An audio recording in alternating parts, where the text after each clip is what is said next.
पार्वती पते हर हर महादेव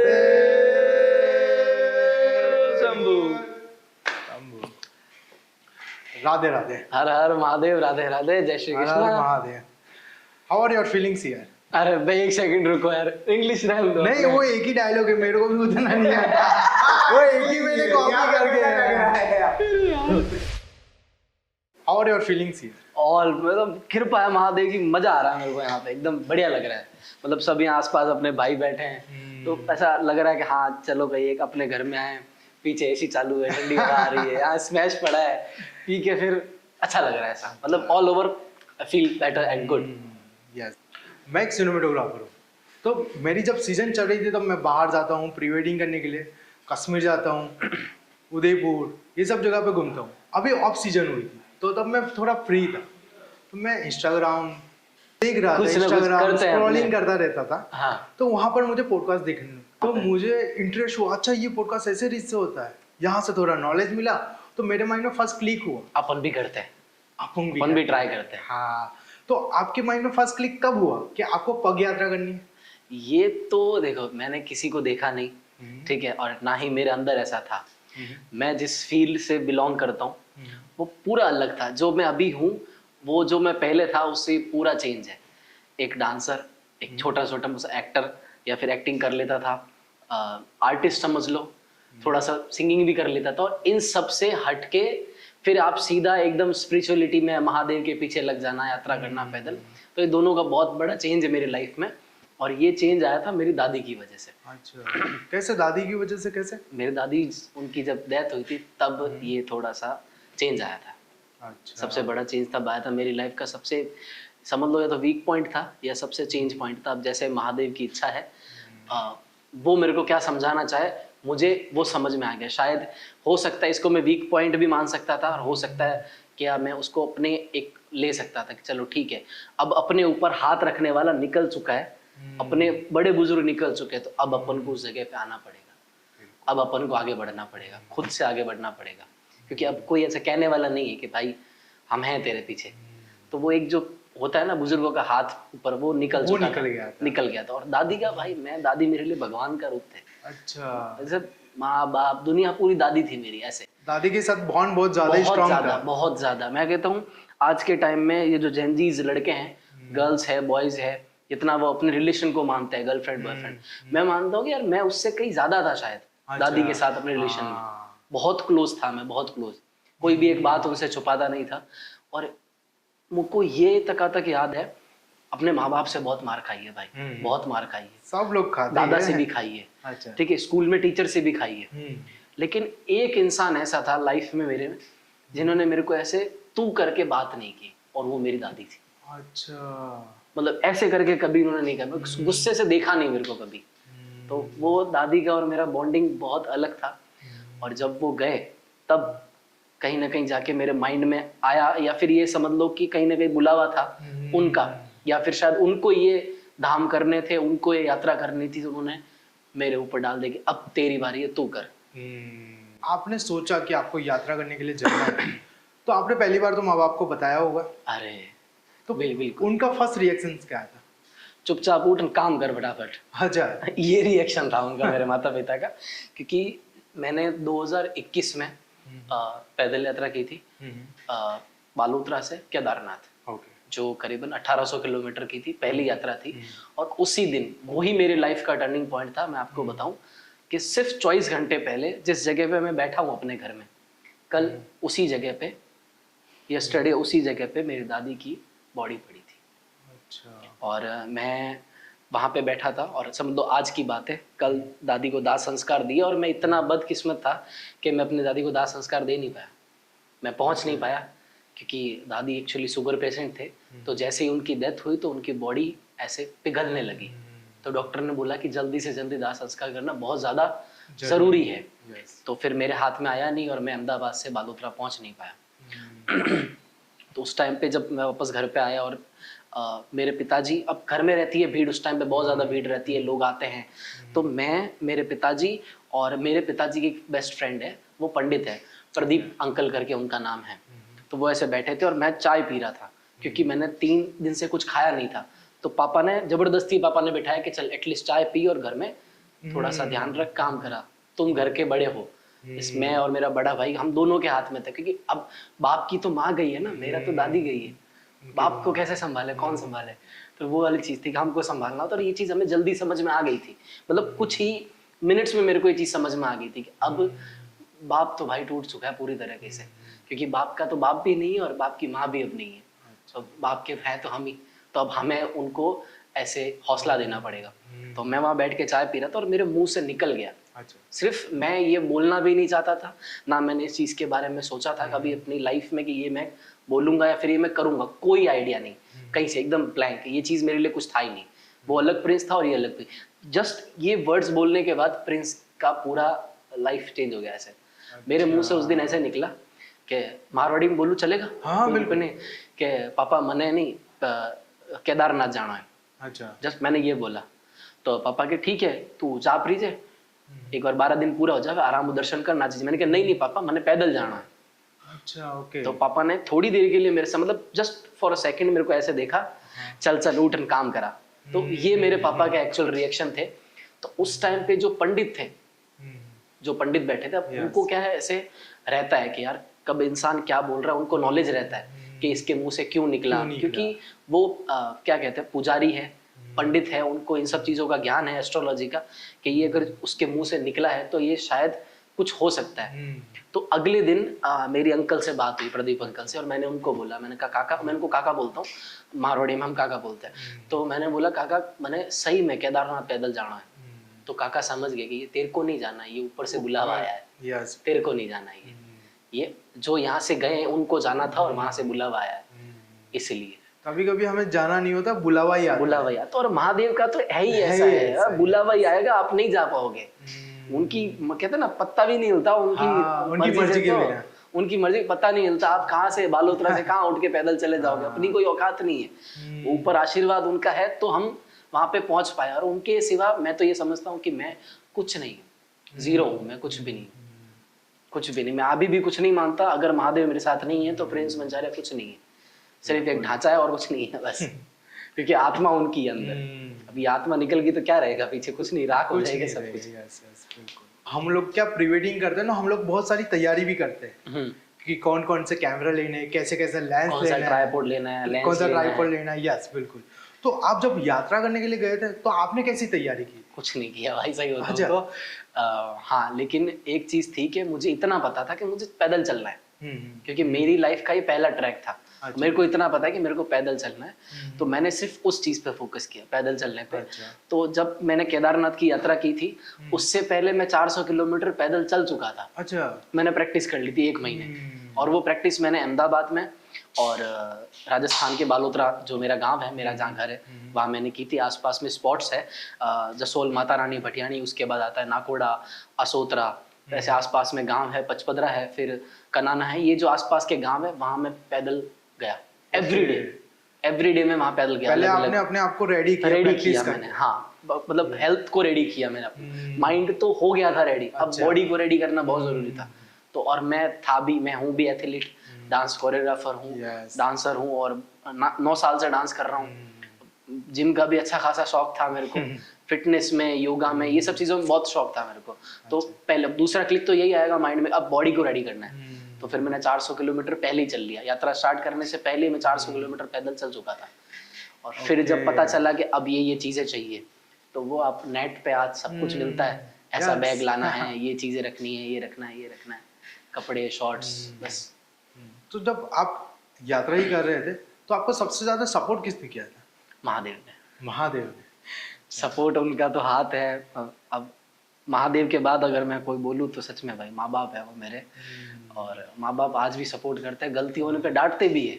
अगर मेरे सामने खड़े मेरे को थप्पड़ मार दे, मेरे को पता है, पूरी गारंटी है माँ बाप मार भी देंगे, लेकिन हाँ, माँ बाप का सपोर्ट बहुत है। वो निस्वार्थ है भाई, उनके पीछे कोई स्वार्थ नहीं होता। अगर वो तुमको गाली भी दे रहे हैं ना, माता पिता तुमको थप्पड़ भी मार रहे हैं, तो उनके पीछे उनका कोई स्वार्थ नहीं है, वो ये चाहते हैं कि आप सुधर जाओ। तो है, मेरे माँ बाप का सपोर्ट हमेशा से रहा है। मैंने ये नहीं कहूँगा कि फाइनेंशियली सपोर्ट रहा है, इट्स ऑनेस्टली, लेकिन हाँ, मेंटली, इमोशनली, हर तरीके से बहुत सपोर्ट किया मेरे माँ बाप ने। आज भी ऐसे लगता है कि भाई हार रहा हूँ तो मम्मी को पता चल जाता है यार, पता नहीं माँ को कैसे पता चल जाता है, बाप को कैसे पता चल जाता है, उनके फोन आ जाते हैं यार कि कहीं भी हो, ठीक है तुम? हाँ मम्मी एकदम बढ़िया। क्या नहीं नहीं नहीं ठीक नहीं है तू, बता कहीं भी हो। फिर वो बात 2 दिन बाद बताते हैं कि चलो अब ठीक है, अब बता देते हैं तो शायद गुस्सा नहीं करेंगे या फिर वो रोएंगे नहीं, घर वाले खुद नहीं रोएंगे। क्योंकि अभी अगर मैं यात्रा पे निकला हूँ तो अब मैं घर नहीं जा सकता। तो माँ बाप का तो सपोर्ट भाई रहा है। बिल्कुल, माँ बाप का सपोर्ट होना भी जरूरी है, क्योंकि माँ बाप का सपोर्ट सबसे, और उसमें भी पापा का सपोर्ट सबसे ज्यादा होना चाहिए। बहुत। अरे बाप तो कहते हैं ना वो छत है, वो वाली चीज है। बाप चला गया तो छत चली गई आपकी, माँ चली गई तो सब सारा संसार लूट गया अपना, खत्म हो गया, कुछ नहीं है फिर, बचा नहीं है कुछ अपने पास। तो जब आप यात्रा करने के लिए निकले थे तो आपको कैसे कैसे लोग मिले? अब यार लोग तो भाई, मैं एक छोटी सी बात कहूँ, मैं ना ये चीज कह सकता हूँ, जितने मेरे सर पे बाल है ना अभी, मैं उतने लोगों से मिल चुका। माँ कसम, सच में, मतलब इतने लोगों से मैं मिल चुका हूँ इस यात्रा के अंदर। केदारनाथ की और अभी जो यात्रा कर रहा हूँ मैं कैलाश मानसरोवर की, तो उतने लोगों से मैं मिल चुका। अब आप सोच लो कि किस चीज का एक्सपीरियंस कैसे रहा होगा। तो कोई एक खास कहानी हमें बताओ।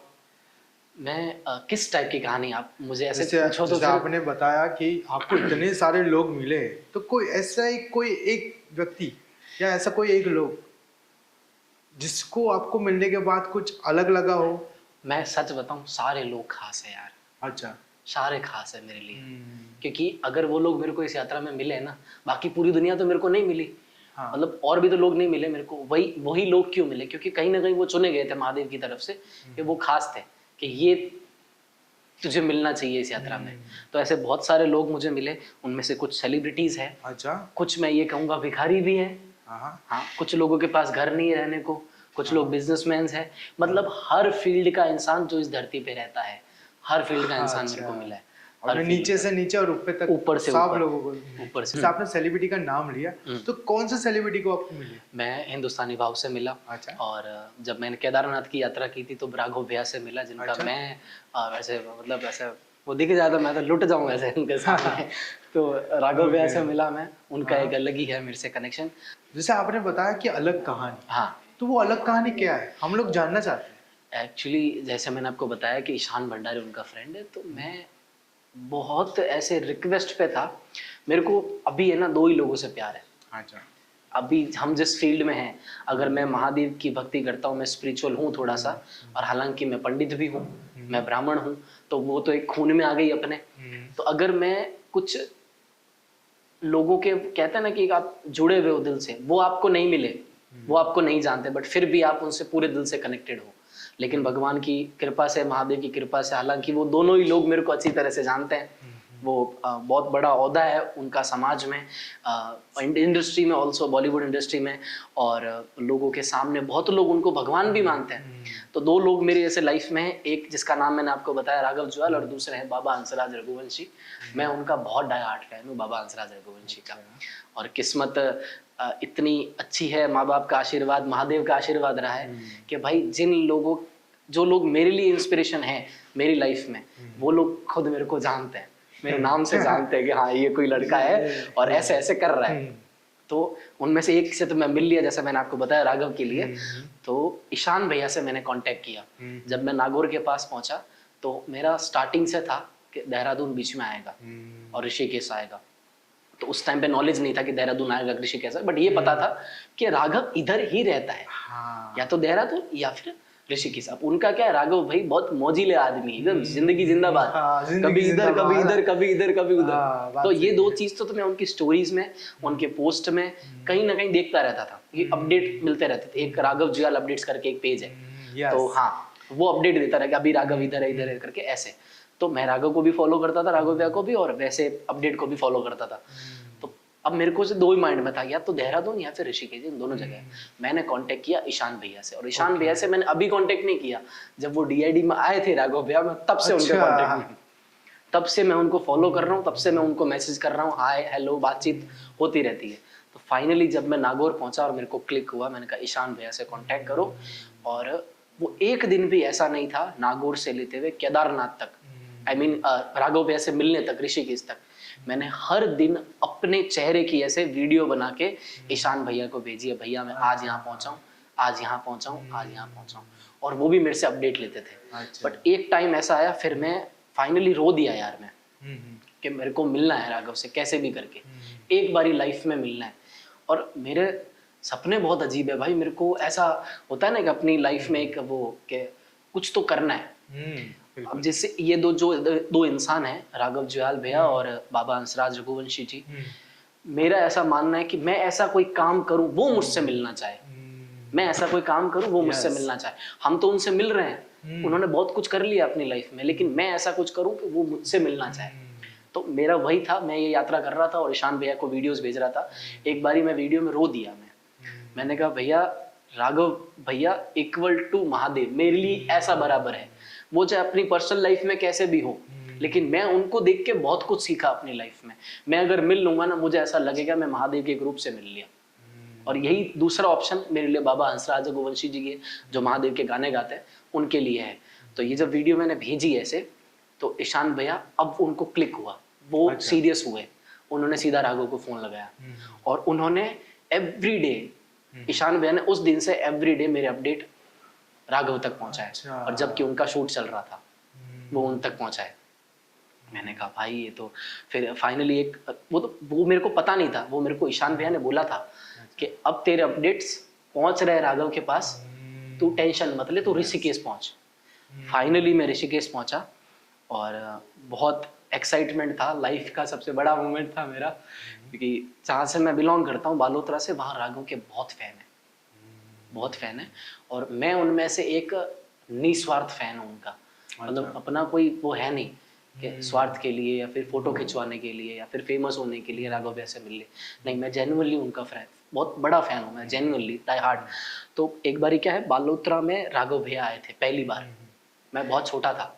मतलब उस टाइम पे राघव भैया रहे होंगे शायद 18-17 साल के, और मैं रहा हूँगा मे बी 14-13 साल का, इतना ही, इतना गैप है। तो राघव भैया को एक बारी जब शो में बुलाया था, तो कुछ बेवकूफ लोगों ने, मेरी सिटी के बेवकूफ लोगों ने राघव भैया को चप्पल मारे थे। अच्छा, क्यों? और बहुत केस हुआ था, क्योंकि हो गया था कोई डांस वांस करना, राघव को नहीं करना था, उसका मन नहीं था, हो सकता है उसको पेमेंट ना मिला हो, कुछ भी ऐसी चीज हुई होगी, XYZ, मुझे उसका पता नहीं है पीछे का कुछ मैटर।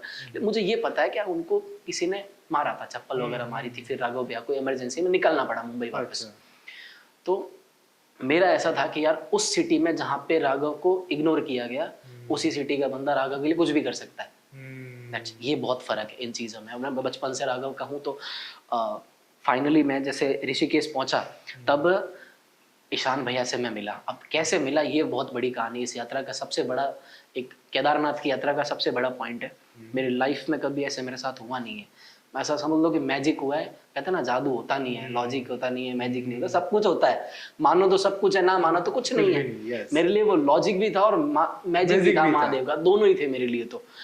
तो मेरे माइंड में सिर्फ इतना सा है, मैं जिस आश्रम में रुका हुआ था, मैं रुका हुआ था राम झूला, और राघव भैया थे लक्ष्मण झूले पे। आई मीन वहाँ पे उनका एक होटल है, होटल का नाम भूल गया यार मैं, सालवश ऐसे कुछ करके, सालवश होटल, सालवश कुछ नाम होगा, इंस्टाग्राम पे पेज, वो ईशान भाई की, ईशान भाई की और राघव भाई की होटल है वो। सॉरी यार, मैं हमारा तो प्रमोशन नहीं होता है। कोई नहीं, कर लो स्मैश। तो अब उस टाइम पे क्या है थे, मेरे भैया भी बालोतरा से आए हुए थे, वो ट्रेन में बैठ के, कि अब इनको थोड़ा उत्तराखंड आया है, तो यहाँ पे क्या है, पहाड़ी इलाका है। भैया बोले कि मैं साथ में रहता हूँ कुछ दिन के लिए। तो मेरे बड़े भैया है, उन्होंने आश्रम वगैरह देख लिया, होटल वगैरह बुक कर दी। फिर मैंने फाइनली बोला, ईशान भैया को मैसेज किया, मैंने कहा भैया मैं पहुंच गया। तो उन्होंने नंबर भेजे अपने और मैंने कॉल किया, मैंने कहा भैया पहुंच गए, कि कहाँ है? मैंने कहा ये राम झूला के आसपास। कि ठीक है, तू लक्ष्मण झूला पहुंच, हम पहुंचते हैं। मैंने कहा भैया राघव भी आ रहा है, मेरा यही क्वेश्चन था बार बार, राघव भी आ रहा है? अरे तू पहुंच तो सही मेरे भाई। मैंने कहा भैया प्लीज बताओ राघव भी आ रहे कि नहीं आ रहे। मैं क्या, तू पहुंच, आराम से बैठ, नाश्ता वास्ता कर। मैंने कहा ठीक है, अब ज्यादा परेशान भी नहीं कर सकते अपन उनको, एक बारी बोल दिया, 2 बारी बोल दिया, सामने वाला बंदा समझ तो गया, लेकिन वो मेरे को बता ही नहीं रहा है कि होना आगे क्या होने जाएगा, ऐसे मुझे बता नहीं। उनका सब प्लान पहले से है और अपने को कुछ पता नहीं है, और अपन डाई हार्ट फैन है भाई, अपन तो हाथ में लग रहा है ना ऐसा कि भाई अब क्या होगा यार, मिलेंगे कि नहीं मिलेंगे, इतना दूर मैं पैदल चल के आ गया। लेकिन ये चीज़ भी नहीं है कि मैं राघव भैया के लिए यात्रा की, वो टॉपिक पूरा अलग है। लेकिन एक उम्मीद लेके आया था मैं, नागौर से जो मेरी उम्मीद शुरू हुई थी ऋषिकेश तक, करीबन उसका जो डिस्टेंस है करीब 800 किलोमीटर होगा। वो 800 किलोमीटर की मेरी, जब मैं पैदल चला हूँ, हर एक दिन की उम्मीद थी कि राघव मिलेगा मेरे को। अब ईशान भैया ने मेरे को बुला लिया। मेरी यात्रा का वो पहला दिन था जब मेरे को 108 डिग्री बुखार था। लिटरली 108 डिग्री बुखार था मेरे को, और मैं ऐसा पूरा थका हुआ था। आप अगर अभी भी फोटोज निकाल के देखोगे इंस्टाग्राम आईडी से या वीडियो में, जब मैं राघव भैया से मिला, बहुत पतला दिख रहा हूँ मैं, बहुत पतला, और एकदम काला काला पड़ा हुआ, ऐसे लग रहा है कि जैसे आज ही ग्लूकोज चढ़ा वरना चला जाएगा अभी इंसान। अच्छा। ऐसी हालत थी। ऐसी हालत में मैं ये सोच रहा था, मैंने कहा अगर मैं किसी से मिल रहा हूँ, उससे मिल रहा हूँ जो मेरे लिए भगवान का रूप है। मैं पैदल तो था ही, मैंने कहा मैं चप्पल पहन के शूज पहन के नहीं जाऊंगा। अच्छा। तो मैं राम झूला से लक्ष्मण झूला बिना चप्पल और बिना शूज के पैदल चलते चलते गया। वो करीबन 2 से 4 किलोमीटर जैसा डिस्टेंस है ऋषिकेश के अंदर। और वो भी रास्ता कुछ ऐसा, उस टाइम पे रास्ता खराब था, वो कंकड़ नहीं थे, वो वैसे रास्ते के ऊपर अब नंगे पांव चलना, क्योंकि इतने दिन पैदल तो चला तो शूज पहने हुए थे, तो अपनी जो स्किन होती है ना, वो ऐसे क्या कहते हैं उसको, कोमल हो जाती है, सॉफ्ट हो जाती है। अब अगर उसको पत्थर के ऊपर रखोगे आप तो वो पैर खराब होंगे। लिटरली मेरे पैरों से खून आना शुरू हो गया था। थोड़ा थोड़ा साइड में मेरे पैरों में से खून आना शुरू हो गया था। तो मैंने कहा ठीक है कोई बात नहीं, अभी मिलना है। फाइनली जैसे तैसे करके मैं सालबस होटल पहुंचा। वहां पे मैं गया, मैंने कहा ईशान भैया ने बुलाया, मेरा नाम प्रिंस है, कि हाँ हाँ आप बालोतरा से पैदल पैदल आ रहे हो।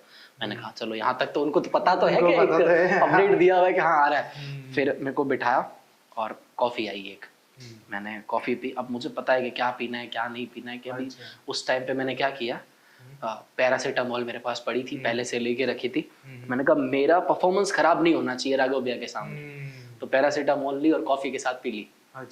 पी ली और एक कॉफी खत्म हुई। अब मैं वेट कर रहा हूँ, लगभग 45 मिनट्स हो गए। मैं ऐसे बैठा हूँ, मैं ऐसे मैसेज देख रहा हूँ, ईशान भैया मैसेज सीन कर रहे कि नहीं कर रहे, कर रहे कि नहीं कर रहे, नंबर तो है मेरे पास, कॉल करूँ कि नहीं करूँ, करूँ कि नहीं करूँ। फाइनली 1 घंटा हुआ, मैंने कॉल किया, मैंने कहा अब वेट नहीं हो रहा है। मैंने कॉल किया ईशान भैया को, मैंने कहा ईशान भैया कहाँ पे हो, कि तू कहाँ है। मैंने कहा मैं पहुँच गया भैया। हाँ वो तो मेरे को पता है, लेकिन कहाँ बैठा है। मैंने कहा भैया मैं कैफे में बैठा हूँ नीचे। कि ठीक है तू बैठ, थोड़ी देर बैठ, हम पहुँच ही रहे हैं। वो 1 घंटे के बाद आए, मतलब वो 2 घंटे लिए उन्होंने पहुँचने में, 2 घंटे। और एक मोमेंट ऐसा है मेरी लाइफ, ऐसे पूरा मतलब झटका लग गया मेरे को, ऐसे पूरा मतलब कोई इंसान आपके लिए इतना स्पेशल कुछ कर सकता है, जबकि मैं मिल उससे पहली बार रहा हूँ। तो फाइनली एक रेड कलर की कार आई और एक ब्लैक कलर की कार आई। पहले रेड कलर की कार आई, उसमें से राघव का छोटा भाई यश जुयाल वो निकला। फिर निकले 2-3 उनके और फ्रेंड्स राघव भैया के जो बहुत क्लोज हैं। एक का नाम मोहित है, और मोहित है या फिर मितेश, ऐसा कुछ नाम है, मेरे को नाम याद नहीं। मुझे सिर्फ ईशान, यश भाई जो छोटे भाई है, और राघव भाई, ये तीनों का नाम याद है। तो वो ऐसे सब निकले, ऐसे 5-6 फ्रेंड्स आए।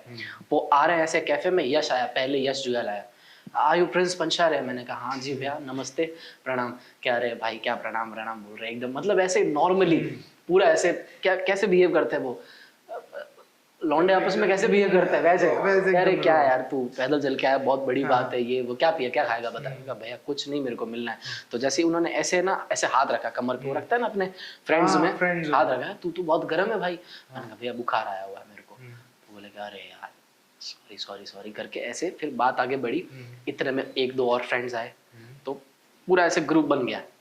मतलब करीबन 5-6 लोग मेरे आसपास थे उस टाइम पे। फाइनली लास्ट से पहले आए ईशान भाई। मैं उन 5 को छोड़ के ईशान भाई के पास भाग गया मैं कैफे के अंदर से। मैंने कहा भैया राघव भैया कहाँ है? अब उन्होंने मना कर दिया मेरे को कि राघव भाई शूट में है, वो आ नहीं पाए। अब मैं 2 तरीके से कंफ्यूज था, क्योंकि उसी दिन यश जुयाल की सगाई थी। मैंने कहा यार ये तो नहीं हो सकता, छोटे भाई की सगाई में बंदा शूट तो नहीं कर सकता, वो यही होगा। राघव ऐसा इंसान है नहीं, वो काम के लिए अपने फैमिली को छोड़ नहीं सकता, ये उनके पल को छोड़ नहीं सकता, मोमेंट नहीं छोड़ सकता। तो फिर मैंने पूछा ईशान भैया से, मैंने कहा आज तो यश भैया की सगाई थी, कुछ था घर पे फंक्शन था, तो राघव भैया तो होंगे ही ना वहाँ पे। तो बोले कि नहीं वो आया नहीं, उसका शूट चल रहा था, उसको आने नहीं दिया। मैंने कहा ठीक है कोई बात नहीं। मैं वापस ऐसे ईशान भैया के साथ जाके वहाँ बैठ गया। एक और कॉफ़ी आई उधर से अब मेरे को ये चीज है ना, अब जो राघव ने जो की थी एक्टिंग, मैं वो खुल के करना चाहता हूँ लेकिन हमारा स्पेस नहीं है। अच्छा। मैं करता भाई, मेरे को मजा आता। बिल्कुल प्लीज, ऐसा मतलब उतरना पड़ेगा उसके लिए, मेरे को नीचे उतरना तो पड़ेगा। करते हैं बिल्कुल। होगा क्या? थोड़ी फेम भी वाइड कर लो भाई। चलो करके दिखाता हूँ मैं। आज हमारा स्टूडियो का यूज होगा। हाँ सॉरी परफेक्ट रीत से। एक मिनट। हाँ Smash। थोड़ी एनर्जी ले लेते, क्योंकि वो एनर्जी में आना भी पड़ेगा ना, राघव भाई की एनर्जी मैच करने के जैसे लिए स्मैश तो भी ये थोड़ा ये वो वाला मोमेंट था कि मैं ऐसे 4-5 लोग बैठे हैं हाँ और यश जुएल भाई बैठे हैं, ईशान भाई बैठे हैं, और मेरा फोकस के अब मैं वो उम्मीद थी भी और नहीं भी, मैंने कहा अब तो ऊपर वाले तेरे हाथ में आएंगे तो ठीक है, नहीं आएंगे तो आपके हाथ में महादेव। इतने में जितने मैंने ये सोचा, हाँ राघव भाई गेट खोल, प्रिंस किधर था तू? बालोतरा से आया ना पैदल पैदल। भाई मेरी हालत खराब हो गई, मेरे अभी रोंगटे खड़े हो गए, ये देखो ये भाई सच में वो वाली चीज। मैंने कहा राघव ऐसे बोलते बोलते आ रहा है, और भाई जैसे ही वो मेरे सामने खड़े हुए ना, मैं लिटरली ऐसे अपने घुटनों पे बैठ गया और मैं रोने लग गया। उनके पैर पकड़ के ऐसे रोने लग गया लिटरली। फिर राघव खुद नीचे बैठा, मेरे को उसने उठाया और फिर मैं गले मिला, और 1 मिनट तक मैंने उनको नहीं छोड़ा, मुझे याद है 1 मिनट से ज्यादा ही टाइम होगा, मैंने उनको छोड़ा ही नहीं, पकड़ के रखा, मैंने हग करके रखा। फिर उन्होंने फाइनली ऐसे आंसू पूछे, ऐसे ऐसे किया, बैठ आराम से बैठ, बात करेंगे पूरे दिन, तो बैठ आराम से। फिर हम बैठे, ऐसे बातचीत हुई। अब उनका फेवरेट पिज्जा मैं उनकी प्लेट के साथ शेयर करके खा रहा हूँ, क्या और बात है। एक टाइम पे मैंने उनका जूठा भी खाया। अच्छा मेरे लिए वो बहुत बड़ी बात। एक तो मैंने पिज्जा खाया, मतलब उन्होंने खा के रखा, मैंने कहा भैया मैं खा लूं, खाना कैसी बातें कर रहा है, खा ले। खाया वहां पे, मतलब ऐसा सीन के जो मैंने अपनी लाइफ में कभी सोचा नहीं, कि एक ऐसा बंदा जिनको मैं बहुत कुछ मानता हूँ बचपन से, जिनको देख रहा हूँ, जिनकी लाइन पे मैं चलते आया हूँ, डांस करते हुए हूँ, आज वो बंदा मेरे सामने बैठ के एकदम वैसे बिहेव कर रहा है जैसे वो कुछ है ही नहीं, एकदम नॉर्मल, एकदम जेन्युइन चीज। वो क्या कहते हैं, मतलब वो बहता है यार, वो इंसान बहने वाला आदमी है, जैसे हवा बहेगी वो इंसान वैसे बहेगा। तो उसको जैसा सामने से मिला उसने वैसा ही दिया मुझे वापस सब कुछ। इतना मतलब क्या था ना कि पूरा फ्लो में चल रहा था एकदम, बिल्कुल क्या मैं वर्ड भूल गया, वो चीज क्या कहते हैं, एकदम पोलाइटली लिया मेरे को उसने, एकदम पोलाइटली। मैं कुछ भी बहुत डाउन टू अर्थ, मैं उससे कुछ पूछ रहा हूँ प्रॉपर जवाब दे रहा है, बात कर रहा हूँ मैं उससे, मस्ती कर रहा हूँ, घर का पूछा, भाई बहन का पूछा, डांस कब से कर रहा है, ये वो आजा इंडस्ट्री में करते हैं कुछ, ये ऐसा लग रहा है कि आप फ्रेंड के साथ ही बात कर रहे हो। हाँ फ्रेंड के साथ ही बात कर रहा हूँ। मेरी लाइफ का वो सबसे प्यारा दिन था यार, बहुत प्यारा दिन था मेरी लाइफ का, जब मैंने अपने ही इंस्पिरेशन जो बंदा है जिसको मैं मानता हूँ वो मेरे सामने खड़ा है, और वो ऐसे बिहेव कर रहा है जैसे वो कुछ है ही नहीं। मुझे लगा था यार एटीट्यूड होगा, ये होगा, वो होगा, और मैंने ये चीज देखी है इस दुनिया में कि जो बहुत ऊपर जाके यहाँ रहेगा ना, तो वो बहुत ऊपर जाता रहेगा, लेकिन वो लोगों के साथ ऐसे ही रहेगा, और ऐसे ही लोग बहुत ऊपर जाते हैं, और बहुत ऊपर तक जाता है, और बहुत ऊपर तक जाता है। तो वो जो 3-4 घंटे मेरे राघव भैया के साथ थे, और उनके बाद जब वो मेरे से बात करके अपने काम में लगे, अपने काम उनको पता क्या था, अब वो वहां पे सर्व कर रहे थे, मैं ये देख रहा था एक बंदा डांस प्लस में इतना बड़ा काम करने के बाद, डीआईडी करने के बाद, होस्ट करने के बाद, मूवी करने के बाद छोटी मोटी, उसके बाद एक बंदा ऋषिकेश के एक छोटे से होटल के अंदर बंदा सर्व कर रहा है अंग्रेजों को। अच्छा, और लाइक पिज्जा, हैव इट, ऐसे वो बंदा सर्व कर रहा है लोगों को अपनी होटल में, वो सर्व कर रहा है, जब वो मालिक है खुद, उसका बेस्ट फ्रेंड उसका मालिक है उस होटल का, वो बंदा खुद सर्व कर रहा है। इतना डाउन टू अर्थ इंसान वो, जब मैं लिटरली उस टाइम पे रोने लग गया था। मेरे को राघव चुप नहीं करा पाया। फिर तो बाद में जब फाइनली मुझे वहां से निकलना था, राघव मुझे चुप नहीं करा पाया कि जब भी तेरे को आगे तुझे लगे कि तुझे मुझसे मिलना है तो ईशान से कांटेक्ट करना, मैं हाजिर हूँ। मैंने कहा भैया अब है ही नहीं, मेरे को मिलना ही नहीं, आप करो, आप मैं तो कहूँ आप कर दे रहे हो, आसमान छुओ, तारे छुओ, जो छूना है छुओ, आप करो, बहुत अच्छा। मैं आपसे मिला एक ही बारी, मेरे लिए बहुत बड़ी बात है ये, वो बहुत मोमेंट मेरी लाइफ का बहुत प्यारा मोमेंट था। यस, चलो हम पहले बैठते हैं। प्लीज भाई ले लूं क्या चेयर आगे? वाह क्या बात है, आपने बहुत ही अच्छी राघव भाई के साथ मेमोरी आपने बताई। और राघव भाई की अगर बात चली रही है तो मैं भी आपको कुछ हमारी कहानी बताई। बिल्कुल। जैसे आपने उनको टीवी पे देखा था, उनका ऑडिशन में, मैंने भी उस टाइम पे देखा था, उनको देखकर मैंने भी डांस स्टार्ट किया था, और धीरे धीरे मैंने राघव भाई जैसे मैंने हेयर स्टाइल रखने लगी, उनकी जैसा मैंने टू कॉपी रहने लगे उनकी हाँ, तरह, जैसा वो उनके रहता है। जैसे डांस करने लगता था, तो लोग मुझे क्रॉक के नाम से पहचानने लगे थे। ओके, और वहां से लेके अब तक मुझे क्रॉक के नाम से ही लोग जानते हैं। ललित क्रॉक, यस। क्या बात है। तो लाइक ऐसे कुछ पर्सनल रीजन थे जिसके कारण मुझसे मेरा डांस छूट गया था। छूट गया था। मैं देख रहा था मेरी आंखों के सामने मेरा डांस दूर हो रहा था, तब पता है मुझे क्या फील हुआ, जैसे हिमालय में शिव जी रूठ गए। हाय हाय हाय हाय, क्या बात है, क्या जैसे- बात है। सोचो अगर गणेश जी से मोदक टूट जाए तो कैसे। क्या जैसे अपने ही सपने में आईना टूट गया हो अपना ही, जैसे वर्ड अधूरे है मात्रा के बिना, मात्रा के बिना, मात्रा अधूरी है छात्रा के बिना, छात्रा के बिना, वैसे ये ललित क्रॉक अधूरा है डांस के बिना। क्या है, हाय हाय। अब बहुत बढ़िया लाइन बोली, मजा आ गया यार सही में। मैं बोलूंगी समझ में नहीं आ रहा है, मैं तो अब कंफ्यूज हो गया। कि मुंबई में पहली बार ऐसा देख रहा तो इतनी सारी फास्ट सिटी, हम तो क्या गुजरात से तो यहाँ तो आराम से होता है, आराम से, slow एकदम है, शांति एकदम वाली जिंदगी है भाई। चिंता नहीं, कुछ because problem I am also living in Ahmedabad, तो मैं भी गुजरात से थोड़ा बिलोंग करता हूँ, आधा मारवाड़ी आधा गुजराती हूँ अच्छा मैं। ओके। हो गया अभी। तो गुजरात में क्या कोई प्रॉब्लम होती है Peace है तुरंत भाई। कॉल कर देते हैं तो काम हो जाता है। हो जाता है, पीस। मुंबई के अंदर मुंबई नहीं बहुत होता। फास्ट लाइफ है, बहुत तो एकदम। उस टाइम पे मुझे एक फील होता है कि मेरे फादर मेरे साथ है। तो आप जब इतनी सारी बड़ी यात्रा करने के लिए जाते हो तो आपको ऐसा फील होता है कि आपके साथ शिव जी है? अरे बिल्कुल बिल्कुल, मेरे को लगता है। और ऐसा कई बार नहीं, एक केदारनाथ की यात्रा का मेरे को एक छोटी सी इस बात पे चीज याद आती है। एग्जैक्ट मुझे टाइम, एग्जैक्ट मुझे उस हाईवे का नाम, एग्जैक्ट मुझे गांव का नाम, ये सब चीजें मेरे को उस एक पॉइंट की वजह से मेरे को याद रही।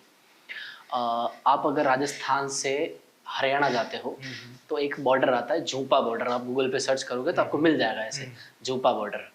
उसको कहते हैं NH48 highway, NH47 highway, NH47।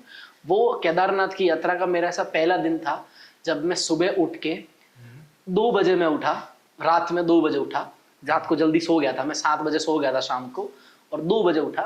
3 बजे मैं रेडी होके 3:30 बजे तक मैं अपनी यात्रा शुरू कर चुका था, रात के 3:30 बजे। और मेरे को खुद को ये चीज बिलीव नहीं हो रही थी उस टाइम पे, क्योंकि मैं कर रहा था अपने साथ को, ये अपने को ये फील था, लेकिन वो ऐसे दर्शन देंगे वो मेरे को कभी ऐसा लगा नहीं। तो रात के 3:30 बजे से लेके मैं दोपहर के 12:30 बजे तक मैं पैदल कंटिन्यू चला, एक सेकंड के लिए मैंने अपने पैर रोके तक नहीं, मैं स्टॉप नहीं हुआ, मैंने सांस भी नहीं ली थी, मैं चलता गया कंटिन्यू। इतने घंटे तक मैं कंटिन्यू चला, सुबह 3:30 से लेके दोपहर के 12:30 बजे तक। फिर एकदम से जैसे ही 12:30 बजे मेरी बॉडी सच में कांपने लग गई, मैं ऐसे धूजने लग गया था, बॉडी पूरी एनर्जी खत्म हो गई थी, पानी चाहिए था मेरे में। इतनी हिम्मत नहीं थी कि जो मेरा बैग है, जो तिरंगा है और उसके इस साइड में पानी की बोतल है, मेरी इतनी हिम्मत नहीं थी कि अब मैं एक कदम आगे बढ़ाऊं और पानी की बोतल निकाल खुद पानी पी लूं। अच्छा। बस 1-2 ऑप्शन थे उस टाइम पे मेरे पास। अब हमारी फैमिली में क्या होता है ना कि राजस्थान की फैमिली है, वहाँ पे एक बारी आपने कुछ बोल दिया, आपने कुछ ठान लिया, अब वो आपने नहीं किया ना तो आपकी बहुत इंसल्ट करेंगे लोग, बहुत आपकी क्रिटिसाइज करेंगे लोग कि कुछ नहीं करके दिखाया, बहुत ताने मारेंगे लोग। मेरे को वो चीज़ मंजूर नहीं थी। अच्छा। मैंने एक बारी जो सोच लिया वो करके दिखाना है, और या तो फिर करना ही है तो रहना ही नहीं है इस दुनिया में, या फिर करके दिखाना है। I have 2 option. मैंने कहा हाईवे चल रहा है, ऐसी अगर भगवान ऐसे ही अगर आपको बाबा केदार पहुंचाना है तो ट्रक बहुत आ रहा है, नीचे धकेल दो मेरे को, नहीं तो थोड़ी सी हिम्मत दे दो मेरे को। तो इस चीज से पहले मैंने अपनी दादी को याद किया। मैंने कहा अब मैं दादी को, अब रियल वर्ड में बोलता हूँ, मैं अपनी दादी को बाई बोलता था बचपन में। जब हम घर थे तो नॉर्मली राजस्थान में दादी को बाई बोलते हैं और माँ को भी बाई बोलते हैं, आज भी गाँव में लोग बाई बोलते हैं, मम्मी को भी और दादी को भी, मतलब ग्रैंड मदर और एक मदर दोनों को बाई बोलते हैं। तो मैं दादी को बाई बोलता था और मम्मी को मम्मी बोलता था। तो मैंने, मेरे वर्ड वहां से निकले, मैंने कहा भाई अगर तू हमारे हाथ है तो मैंने कहीं ना कहीं दिखा कि मैं अटू, हिम्मत कर उठूं और आगे हालूं। मतलब अगर आप मेरे साथ हो तो आप मुझे कुछ ऐसा दिखाओ या फिर कुछ ऐसा करो कि एनर्जी आए और मैं यहाँ से उठूं और आगे चलूं, और जो आपने मेरे को कहा था या मेरे मुंह से कहलवाया था वो मैं पूरा करके दिखाऊं। उसी टाइम पे मैंने ऐसे हाथ जोड़े, जस्ट इन 3 सेकंड मैंने सिर्फ इतना बोला, हर हर महादेव। मैंने लिटरली इतना ही बोला, मम्मी कसम मैंने इतना बोला, हर हर महादेव। इतने में ही मेरी आंख खुली और सामने से व्हाइट वैन, उसके ऊपर ब्लैक कलर की शिवलिंग, और वो प्रॉपर बंधी हुई थी डोरी से, वो शिवलिंग प्रॉपर बंधी हुई थी। तो जैसे ही मैंने आंख खोली और मुझे हाईवे पे शिवलिंग दिखी, क्योंकि मैं चलता हूँ रॉन्ग साइड में, तो गाड़ियां ऐसे आ रही है और मैं ऐसे जा रहा हूँ, तो ऑब्वियसली मैं ऐसे घुटनों पे बैठा हूँ, अपने घुटनों के बल ऐसे करके हर हर महादेव किया, आंख खोली, सामने से एक वैन, ऊपर शिवलिंग बंधी हुई। तो मैंने शिवलिंग को देख के प्रणाम किया, मैंने कहा शायद यही दर्शन होंगे। अब उस टाइम पे मैं सोच नहीं पाया इतना कि एक्चुअली हो क्या रहा है मेरे साथ। मैंने शिवलिंग देखी, मैंने कहा कोई लेके जा रहा होगा शिवलिंग, तो मैंने ऐसे प्रणाम फिर से किया। मैं कहा भगवान हाथे रही जो, I mean in the sense Marwari में मैंने बोला भगवान हाथे रही जो, आप मेरे साथ रहना। जैसे ही मैंने अपनी आंखें खोली, विद इन मिनी सेकंड में वो ना तो वो वैन वहां पे थी, ना वो शिवलिंग वहां पे थी। अब आप लोग ये पूछेंगे ये चीज देख के कि आपको पीछे घूम के देख लेते। मैं बोल रहा हूँ मैंने पूरा 360 डिग्री पूरा घूमा, मैं जगह पे खड़े होके पूरा घूमा। और मैंने हाईवे, अगर आप खड़े रहोगे हाईवे पे तो आपको 2 किलोमीटर दूर तक दिखेगा सब कुछ, लेकिन वहां पे एक भी गाड़ी नहीं थी। जिस रोड पे मैं था उस पे कोई गाड़ी नहीं थी, और ना तो वहां कोई यू टर्न था। वो वैन मुझे दिखी ही नहीं वापस। अच्छा, यानी मेरे लिए वो साक्षात महादेव के दर्शन थे। और अब मेरे रोंगटे खड़े हो रहे वापस। ना तो वो वैन वहां पे थी, ना ही वो शिवलिंग वहां पे थी उस टाइम पे। वो दिन है और आज का दिन है। मैं कुछ भी करूं अपनी लाइफ में, कुछ भी करना चाहूं, मुझे पता है मेरे महादेव मेरे साथ है। That's it. मैं आगे की कोई सोचता ही नहीं कि कौन क्या सोचेगा क्या नहीं सोचेगा। अगर हम सच्चे दिल से कोई सच्चा काम कर रहे हैं तो आप कर लो, आपके साथ एक एनर्जी रहेगी। अब लोग उसको अलग एनर्जी मानते हैं, कोई महादेव मानते हैं, कोई अपने रूप में मानते हैं। मेरे लिए वो एनर्जी मेरे महादेव है। उस दिन से अपने ऊपर अटूट विश्वास हो गया। मेरी लाइफ में मैंने पहला कैमरा लिया था ना, तो एक ड्रीम था मेरा कि मुझे कैमरा लेना है। तब मुझे मेरे पापा ने आके मुझे कैमरा ला के दिया। हाय हाय। तो मैं बहुत ही ज्यादा खुश हो गया था कि यार ये कुछ एक अलग ही ड्रीम हो गया था मजा आता है ना, कि ये बाप पूरा को हो रहा सलाह दिख देता रहा है। है, मजा आ जाता है। तो ये मेरा सपना था जो पूरा हो गया था। तो आपने जब पग यात्रा करके पहली बार गए थे और आपका ड्रीम पूरा हो गया था, तब आपका फीलिंग्स क्या था? यार ये बहुत बड़ा मोमेंट था मेरी लाइफ का। एक चीज मुझे अभी तक याद है, जिस इंसान के बारे में अभी जिक्र करने जा रहा हूँ, मैं उनका नाम भी बोल सकता हूँ, मुझे उसमें कोई दिक्कत नहीं होगी। मेरे रियल दादा के रियल भाई, अच्छा। भागीरथ जी पंचारिया करके उनका नाम है। तो मैं जब अपनी घर की, ये रियल स्टोरी है, बिल्कुल रियल स्टोरी है। मैं जब अपने घर से निकल रहा था यात्रा से 2-3 दिन पहले, एक होता है माहौल बनता है गली में, बालोतरा में माहौल बना हुआ था कि बालोतरा का कोई लड़का प्रिंस पंचारिया करके वो केदारनाथ पैदल जा रहा है, तो ऐसे माहौल बना हुआ था। तो मैं अपने घर से कुछ सामान लेने के लिए जा रहा था। तो हमारे घर कैसे ऐसे साथ में, सातों घर साथ में, 7 ही भाई के 7 घर साथ में, और वो गली हमारे नाम से ही है, पंचारिया गली। अच्छा। तो ऐसे ही पंचारिया रोड करके नाम है।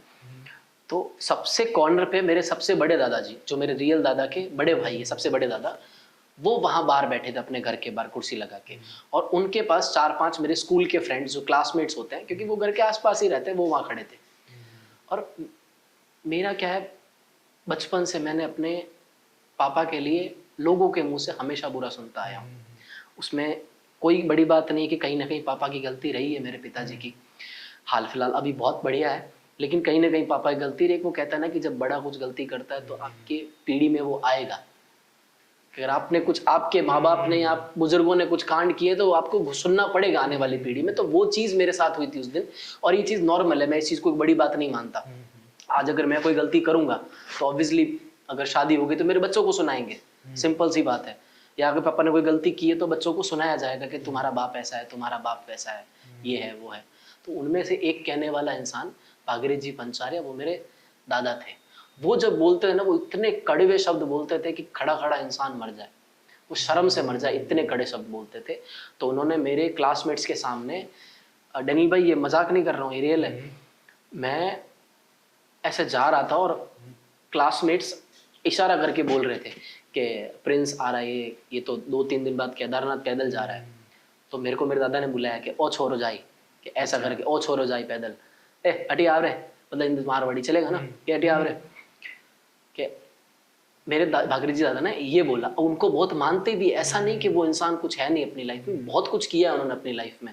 आज पूरा बालोतरा उनको जानता है, बालोतरा उनके नाम से भी हमको जानता है। अब भगवान की कृपा से बालोतरा मेरे नाम से मेरी फैमिली को जानते हैं। तो वो बहुत बड़ा फर्क है, लेकिन उनको भी मानता हूँ, वो अपनी जगह सही थे। उनके कड़वे शब्द शायद इसीलिए मेरे को लगे, तो मैं यात्रा कर पाया। लेकिन वो शब्द एक बारी तो मेरे को जो लगे, वो मेरे को शायद शेयर करना बहुत जरूरी है। हाँ बिल्कुल। उस टाइम पे ऐसा लगता है गाली मेरे को नहीं दी गई थी, गाली मेरे बाप के चरित्र को दी गई थी, बेटे के थ्रू। उन्होंने क्लियर शब्द बोले, मेरे को अभी तक वो लाइन याद है यार। गाली भी बोली थी उन्होंने साथ में कि ये चूतिया अगर गोपाल री औलाद आ यात्रा करन बता दे तो मैं हमारा नाक बांट दूं। यहां तक ये बात बोली थी कि अगर ये कर ले यात्रा, गोपाल रो छोरो in the sense Gopal ji का बेटा अगर यात्रा कर ले तो मैं अपनी नाक बांट दूंगा, मतलब नाक कटवा लूंगा मैं अपनी। वो मेरे को बहुत चुभा था, बहुत वो आपको दिल में लग गया है। बहुत, क्योंकि बाप का नाम पहले आया ना, उन्होंने बाप का नाम लिया। मैंने कहा अगली मैंने कुछ नहीं बोला, मैं अपनी गर्दन नीचे करके मैं आगे बढ़ दिया। ओके। और मेरा माना हुआ। और जब मैं वापस आया वो इंसान मेरे से आंख नहीं मिला पाए, आंख नहीं मिला पाए, लेकिन फिर भी मैंने अपना टाइम निकाल के 10-15 दिन बाद जब वापस अपने 84 डेज में मैंने यात्रा कंप्लीट की थी, और मैं कम से कम 4.5 महीने बाद अपने घर वापस आया था, अपने माँ बाप से मिला था। और उसके 10 दिन बाद जब मैं पहुंचा तो दादाजी मेरे सामने बैठे थे, और मैंने कहा आज मैं जवाब दूंगा दादाजी उस बात का। मैंने कहा जिस इंसान की आप बात कर रहे थे वो भी आपका ही खून था, और उसके खून से ही मैं आया हूँ। तो अगर आप कुछ कर सकते हो तो गोपाल भी कर सकता है, अगर गोपाल कुछ कर सकता है तो उसका बेटा प्रिंस भी कुछ कर सकता है। इंसान आप भी हो, इंसान मैं भी हूँ, फर्क सिर्फ सोच का है। और मैं उस चीज के लिए धन्यवाद कहना चाहूंगा आपने, कि आपने मेरे को इतने कड़वे शब्द बोले और मेरे को आग लगी, जली मेरी, तो मैंने ये करके दिखाया आपको। और मेरे को बचपन से बूढ़े लोगों ने ना, मेरे घर के बूढ़े लोगों ने बहुत टोका है मेरे को। क्यों? क्योंकि पूरे परिवार में मेरे सारे डॉक्टर ही है। डॉक्टर है, बिजनेसमैन है, और सिर्फ मेरे दादा ऐसे थे जो फौज में थे। फिर उसके बाद उन्होंने दादा ने अपना काम सब्जी का ठेला लगाना शुरू कर दिया, और अब काफी अच्छा चल रहा है। लेकिन उस टाइम पे जब दादा मेरी एज में थे, दादा फौज में गए और फौज से वापस आए तो उन्होंने काम करना शुरू किया। तो लेकिन मेरी सिर्फ एक ऐसा दादा थे जो हमाली के काम में थे, बाकी सारे बिजनेसमैन हैं और डॉक्टर हैं। और जिनकी बात मैं कर रहा हूँ वैद्य भागीरथ जी पंचारे, वो एक्चुअली में डॉक्टर थे, वो वैद्य थे। मैंने उनको बोला जरूरी नहीं है 4 किताबें पढ़ लेने से आप एक एजुकेटेड इंसान बन जाओगे। आपने अपने ही भाई के बेटे को गाली दी थी और वो आज आपके सामने खड़ा है कंप्लीट करके। मैंने कहा बांटो अब नाक आपका, अब बांटो आप अपना नाप ऐसे करके बांटो। मैंने मुंह पे क्लियर बोला। मैंने कहा किसी भी इंसान को छोटा नहीं समझना कभी भी, कि अगर मैंने किया है तो मेरे जैसे और भी बहुत लोग हैं जो अपनी लाइफ में चीजें कर सकते हैं। आप अपने पर्सपेक्टिव से लोगों को जज मत करो। और बड़े बुजुर्ग कहीं ना कहीं अपनी जगह सही थे, कहीं ना कहीं ये चीज भी मेरे को सही लगी कि महादेव ने उनके मुंह से ही बुलवाया। और क्या पता महादेव को पता हो कि इनके मुंह से ही बुलवाऊंगा तो ही प्रिंस को जलेगी, ये भी हो सकता है। सही है, क्योंकि जब तक दिल में ना आग लगती नहीं है ना, मजा नहीं आता, कुछ करने का मजा नहीं आता है, कुछ करने का मजा नहीं आता है। और बड़े बुजुर्गों का यही चीज होता है कि शायद हो सकता है, क्योंकि पहले के अभी के जो बड़े बुजुर्ग है, बुजुर्ग है ही नहीं एक्चुअली। हम तो क्या ही बूढ़े होंगे, हम 50 से ऊपर नहीं जा पाएंगे। 60 इनफ है, 60 साल के बाद हम नहीं जी पाएंगे, क्योंकि आज का खान पान, रहना करना, ये लाइफस्टाइल बहुत चेंज हो गया। और पहले असली घी, मेरे तो आज भी घर में असली घी है, असली दूध है, असली दही है, असली छाछ है, सब्जियां खेत से आती है, और जो आटे का भंडार है वो खुद मेरे घर में। तो वैसे महादेव की कृपा से कोई टेंशन है नहीं, लेकिन फिर भी अभी जो हम खा रहे हैं, पी रहे हैं, वो पहले के बुजुर्ग और अभी के लोगों में बहुत फर्क है। और आप कई ऐसे बड़ी बड़ी हस्तियों को देखोगे जिन्होंने बड़े बुजुर्ग के बारे में कहा है कि भले ही उनकी बात कड़वी लगती हो, लेकिन कहते साले सच है। हाँ, क्या बात बोली है, जैसी बात कहते ना, कहते साले सच है। तो ये चीज दिल में लग गया है यार, बातें सारी सच है।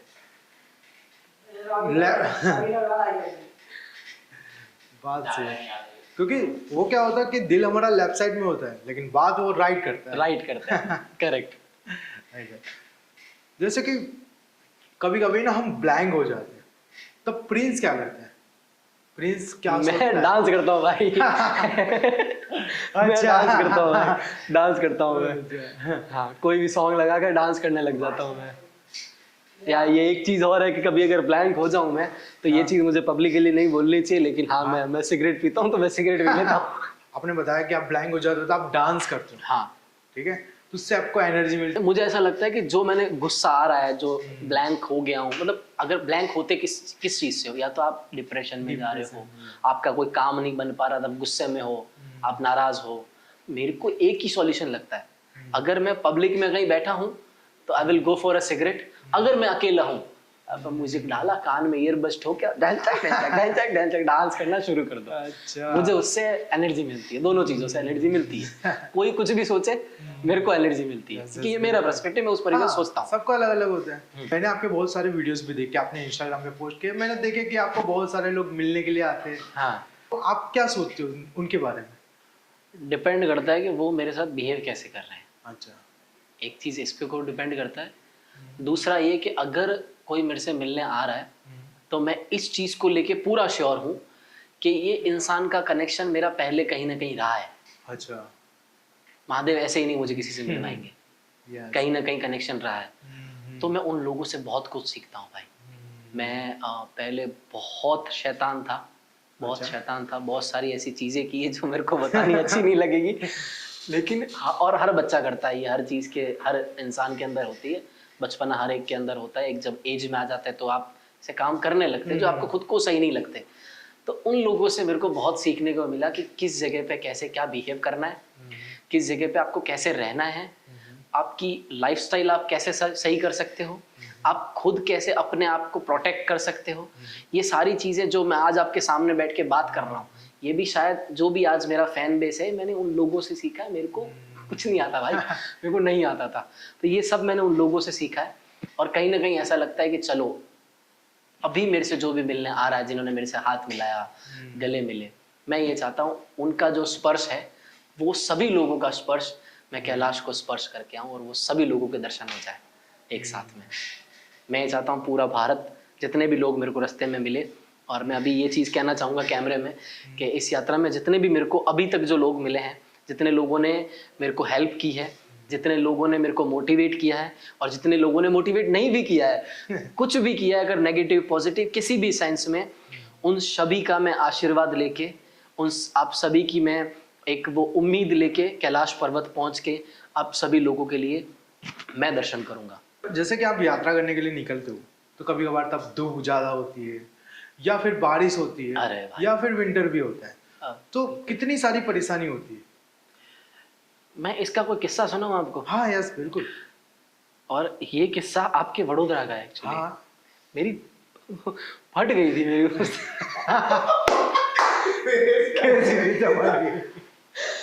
मैं यहाँ फंस चुका था वडोदरा में। अच्छा, और तो मेरा ऐसा है कि वडोदरा में एक ऐसा इंसिडेंट हुआ था मेरे साथ। अब इसमें प्रॉब्लम क्या थी कि मैं दिन में सोता था। अगर मैं दिन में आदत सोने की ना हो मेरी, तो शायद ये प्रॉब्लम मेरे साथ होती नहीं, तो शायद ये चीज़ मेरे साथ घटती नहीं। लेकिन हालांकि अगर पूरे वडोदरा के साथ अगर घटित हुई ये घटना, तो मेरे साथ होने वाजिब है। yes, तो ये चीज़ था। तो अब रात में अब ये चीज़ बताऊंगा कि मैं रात को वीडियो एडिटिंग करता हूँ और दिन में मैं सोता हूँ। बिकॉज ऑफ दिन में क्या है कि लोग मेरे को, जैसे मैं यात्रा पे हूँ तो बहुत लोग इच्छुक होते हैं मिलने के लिए, आने के लिए, प्यार बांटने के लिए, ये कह सकते हैं कि फोटो खिंचवाने के लिए, कुछ भी अपन कह सकते हैं कि वो अपना एक महादेव भक्त से मिलना चाहते हैं। वो भी भक्त है और मैं भी भक्त हूँ। वो एक भक्त दूसरे महादेव भक्त से मिलना चाहता है, तो वो दिन में आते हैं। और दिन में मैं फिर सोया हुआ रहता हूँ, तो मुझे कहीं ना कहीं अपना रेस्ट करना पड़ता है, वीडियोज एडिट करके सोशल मीडिया पे डालने पड़ते हैं। तो मैं ये प्रेफर करता हूँ कि जब मैं पैदल नहीं चलता उस दिन मैं दिन में सोता हूँ, और जब मैं पैदल चलता हूँ तो मैं रात में सोता हूँ और दिन में चलता हूँ। तो ऐसा है। अब एक बारी दोपहर के कम से कम 1 बज रहे थे, मैं नींद से उठा था। सुबह मैं सोया था 8 बजे और दोपहर में 1 बजे मैं उठा। तो जब मैं उठा, मेरी लाइफ का सबसे रोस्ट डे था, मेरे को वो याद है कि मेरे पास मेरे मोबाइल है, अच्छा, सिगरेट का बॉक्स है, लाइटर है, मेरा बैग है, मेरे कपड़े हैं। वो एक ऐसे रूम में, मैं जैसे ही उठा, मैं जैसे ऐसे उठा। अब नॉर्मली को जब आप नींद से उठोगे दोपहर में तो आप नींद में रहोगे, पता नहीं। तो मैं पलंग पे सो रहा था और वो पलंग एक रूम के बीच में था, प्रॉपर रूम के बीच में। मैं जैसे नीचे उतरने की कोशिश की, ऐसा लग रहा है मैं स्विमिंग पूल में उतर रहा हूँ। ओके, और लिटरली वो पानी यहाँ तक था मेरे, वो मेरी थाइस तक वो पानी मेरा आ रहा था। मेरे मोबाइल, मेरी सिगरेट्स, मेरे शूज, मेरे कपड़े, मेरी घड़ी, मेरा चश्मा, सब तैर रहा था ऐसे, सब तैर रहे थे। उस दिन मेरे को बहुत बड़ा झटका लगा था, क्योंकि उस दिन से लेके अगले 4 दिन तक मैंने कुछ खाया नहीं वडोदरा में रह के। मैंने 4 दिन तक कुछ नहीं खाया क्योंकि सर्विस सारी बंद। यहाँ पे मैंने वीडियोस चल रहे थे सोशल मीडिया पे, मैंने देखा था कि जब लास्ट ईयर जब यहाँ पे बारिश आई थी तो किसी की डेथ हो गई थी, और वो डेथ जब वो लास्ट उसके घर के ऊपर वाले फ्लोर पे थी, नीचे वाला फ्लोर पूरा भर चुका था और लोग उनके पास गए लेकिन वो नाव लेके गए। अब सोचो एक सिटी के अंदर, सिटी इतनी भर चुकी है, हालांकि अभी जो हाल पंजाब के हैं, अभी जो हाल उत्तराखंड के हैं, तो वैसे ही हाल उस टाइम मुझे वो वडोदरा में दिखे पहले 1 साल पहले। तो मैं ये सोच रहा था कि अब इस प्रॉब्लम से निकलूं कैसे। उस टाइम पे उसी दिन मैंने उसी रूम के अंदर सांप भी देखा। उसी दिन मैंने सांप भी देखा। और मैं उन अंकल आंटी का थैंक्स करना चाहूँगा कि 4 दिन बाद मेरे को खाना मिला। पड़ोसी है, मैं किसी के फ्रेंड के घर पे रुका था, वो भी बालोतरा के ही है, तो उनके फ्लैट पे रुका था। फ्लैट था नहीं वो, एक्चुअली सिर्फ एक रूम था सिर्फ, तो उधर मैं रुका था। तो सामने जो आंटी थे उनको देख रहे थे कि सारे लड़के तो है नहीं, ये कोई नया लड़का है यहाँ पे रह रहा है, तो मैं अकेला था। वो लोगों को पता था कि यहाँ पे क्या होता है बारिश के टाइम पे, उन लोगों ने बताया नहीं। उन लोगों के लिए बालोतरा के बताऊंगा वापस में तुम्हें कि तुम लोगों ने मेरे को बताया नहीं कि बारिश में क्या सीन रहता है इस रूम का।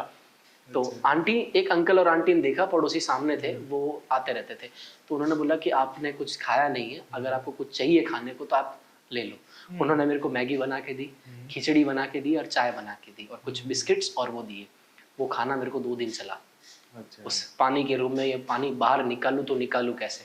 मेरे फोन सारे भीग चुके, कपड़े सारे भीग चुके, जो भी मेरे पास था ऐसे लग रहा है कि कोई काम की चीज रही नहीं है मेरे पास। मैं अकेला पड़ गया था ऐसे, क्योंकि अगर एक अकेला इंसान बैठा है एक स्विमिंग पूल के अंदर, आप कहीं बाहर भी नहीं जा सकते कि बहुत तेज बारिश हो रही है और बाहर भी यहाँ पानी है, और लिटरली यहाँ पानी होता है। ये कौन सी रोड है जहाँ पे मैं रह रहा था? वाघुड़िया चौकड़ी से अपन आगे जाते हैं, आजवा समा, आजवा और वाघुड़िया के बीच में ही रहे। अच्छा, हाँ उधर ही।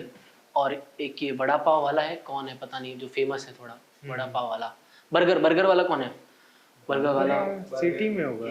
नहीं, बर्गर किंग नहीं, और होता है ना बर्गर वाला एक और है जो फेमस है सिटी में। हाईवे पे ही है पीछे, मैकडी भी नहीं है। नहीं यार, वो बड़ी ब्रांड की बात नहीं कर रहा, छोटी सी ब्रांड है वो। अजय जो है, अजय बर्गर वाला, वो एक 4 रास्ते पे है, कहीं पे कॉर्नर पे 4 रास्ते पे है। तो मेरा घर जहाँ मैं रूम से रुका था वहां से वो एग्जैक्ट 1.3 किलोमीटर था। 1.3 किलोमीटर। जब मैं वहां निकला हिम्मत करके कि रात को कुछ खाना है मेरे को, निकला और लिटरली पानी मेरे यहाँ तक था। मेरे गले तक पानी था। और उस दिन मैं लाइव भी आया था। ये सबसे रोशनी था मेरी लाइफ का, और लोगों ने देख पागल हो गए थे। उस टाइम मैं इंस्टाग्राम पे लाइव भी आया था लोगों को बताने कि मैं बता रहा हूँ आपको वडोदरा की बारिश दिखती कैसी है एक्चुअली। उस टाइम पे मेरे मैक्सिमम 7,000 पीपल लाइव देख रहे थे कंटिन्यू। लोग उतना फॉलोअर्स भी नहीं थे। बहुत लोगों ने बोला कि हम हेल्प करते हैं, हम आते हैं आपके पास। मैंने कहा आप कैसे भी आओगे, आप खुद फंस जाओगे, इससे बेटर आप अपने घर पे रहो, मैं यहाँ बेटर हूँ, ठीक हूँ। क्योंकि अगर आप आओगे गाड़ी लेके आप नहीं आ पाओगे, आप हेल्प कर नहीं पाओगे, आप खुद ही फंस जाओगे। क्योंकि वडोदरा का हाल ही कुछ उस टाइम पे ऐसा था। तो ये बहुत गंदा एक्सपीरियंस था मेरा। और एक है कि ये एक्सपीरियंस तो हमेशा का रहता है जब मैं यात्रा पे निकलता हूँ। पानी की दिक्कत, खाने की दिक्कत। क्योंकि अगर मैं आपको कहूँ, अगर मैं आपको ये चीज़ कहूँ, आपको एग्जाम्पल दूँ कि एवरी डे आपको अलग बिस्तर पे सोना है, अलग जगह पे सोना है, अलग सिटी में सोना है, अलग गांव में सोना है। और यही सेम चीज़ आपके डेली रूटीन में होनी है जो डेली रूटीन में करते हो।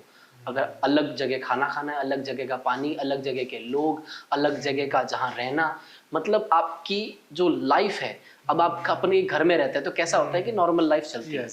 एक जो हर दिन आपके एडवेंचर में आगे क्या होने वाला आपको कुछ पता ही नहीं है। तो आप उस टाइम पे अपने माइंड को कैसे वर्क करोगे, कैसे अपने आप को समझाओगे कि आगे क्या होने वाला है, क्या होगा।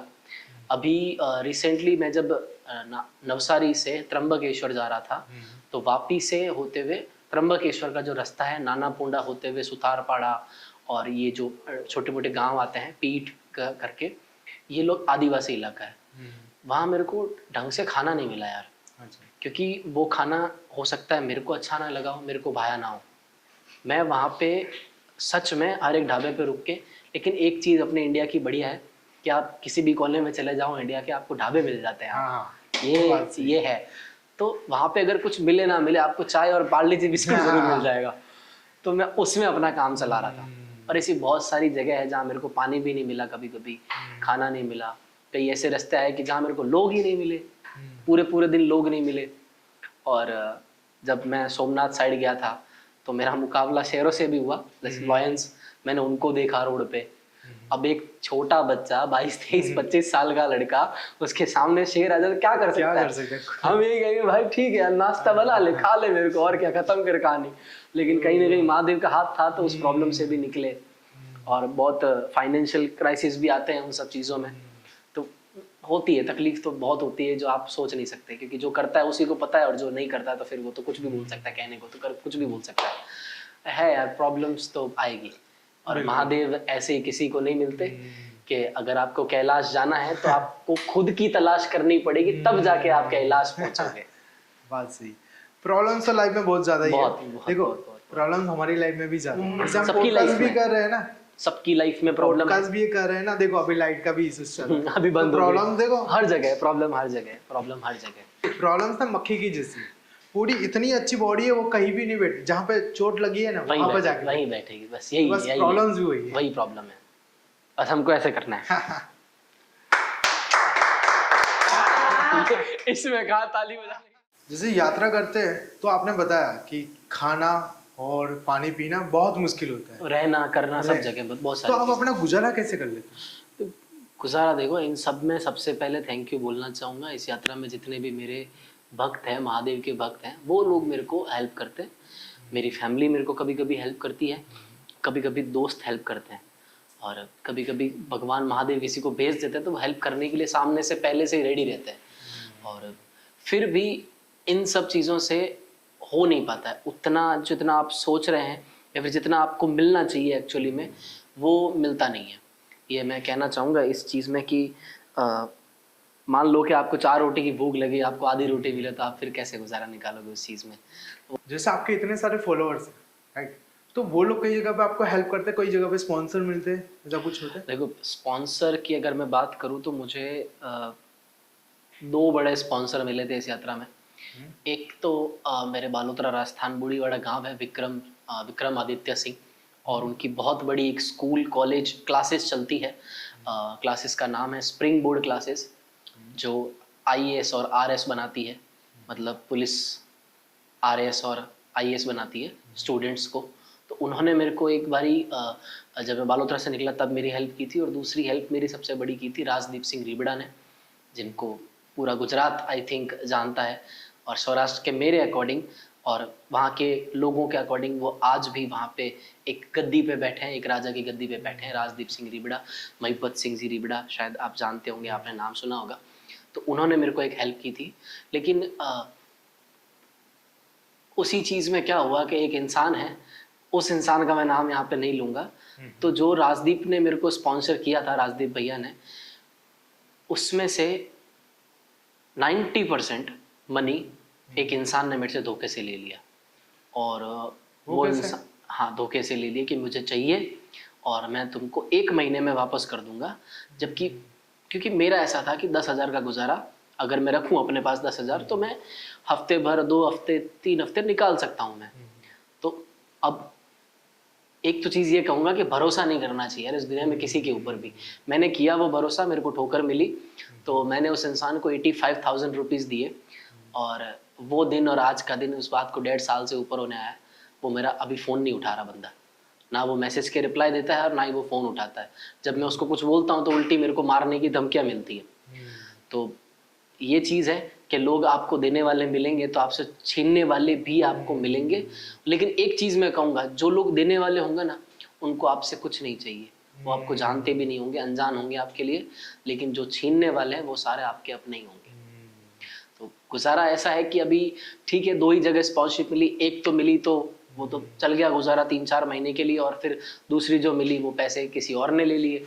तो इसमें क्या है, छोटा मोटा प्रमोशन का भी रहता है इंस्टाग्राम का। आज के टाइम में ऐसा बहुत होता है कि अगर मैं गुजारा करना चाहूँ अपनी इस यात्रा में, बढ़िया लग्जरी लाइफ जीना चाहूँ इस यात्रा में, मेरे आगे पीछे 4-4, 5-5 स्कॉर्पियो घूम सकती है, पुलिस वाले मेरे साथ चल सकते हैं, नेता झक मार के मेरे आसपास आएंगे और फॉलोअर्स बढ़ते रहेंगे। वो एक रीज़न है कि मैं नहीं करता वो सब सारी चीज़ें, क्योंकि पैसों से है ना आजकल सारे काम हो जाते हैं, सारे काम हो जाते हैं पैसों से। सिर्फ आपको माँ बाप नहीं मिलेंगे और आपको भक्ति नहीं मिलेगी पैसों से, बाकी सारी चीज़ें पैसों से मिल जाती है।